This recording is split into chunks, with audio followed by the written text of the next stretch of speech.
Ya, mata pencarian dari masyarakat Mataram kuno mengandalkan sektor agraris dan perdagangan. Oh ya, anak-anak perlu kita ketahui bahwa di Mataram kuno ini terjadi perang atau pertentangan agama ya antara agama Hindu yang dibawa oleh atau yang dianut oleh dinasti Sanjaya dan agama Buddha yang dianut oleh dinasti Shailendra ya. Nah, pertentangan itu nanti berusaha untuk dihentikan dengan adanya pernikahan ya. Pernikahan untuk menyatukan agama Hindu dan Buddha, yaitu pernikahan antara Pramodawardhani yang merupakan putri dari dinasti Shailendra yang merupakan saudara dari Balaputra Dewa menikah dengan Rakai Pikatan yang merupakan penganut agama Hindu dari dinasti Sanjaya seperti itu. Lantas bagaimana munculnya dinasti Isyana? Dinasti Isyana ini muncul setelah Mataram kuno dipindahkan ke Jawa Timur oleh Empu Sendok ya. Empu Sendok kemudian mendirikan dinasti baru namanya dinasti Isyana ya. Seperti itu.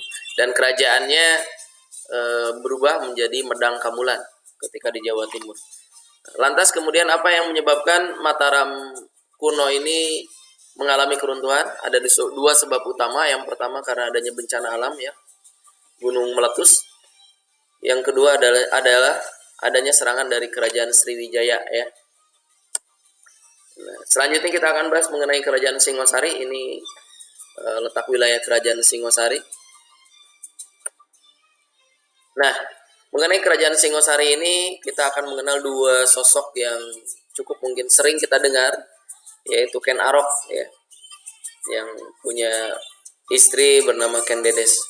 Nah, Ken Arok dikenal sebagai raja yang mendirikan kerajaan Singosari yang sebelumnya sudah membantu kaum Brahmana untuk menaklukkan penguasa Kediri yaitu Kertajaya ya. Kemudian dia membuat kerajaan baru yang bernama Singosari sehingga Ken Arok adalah pendiri dari kerajaan Singosari.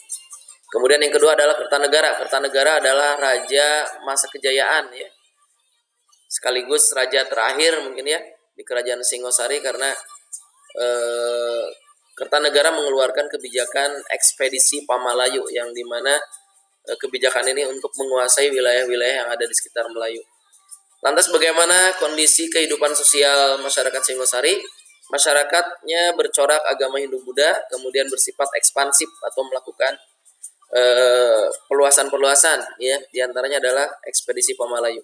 Mata pencariannya mengandalkan sektor perdagangan. Apa yang menyebabkan keruntuhannya? Yang pertama adalah terlalu ekspansif sehingga keadaan negara pusatnya lemah. Dan lemahnya negara itu kemudian muncullah pemberontakan yang dilakukan oleh Jayakatwang ya.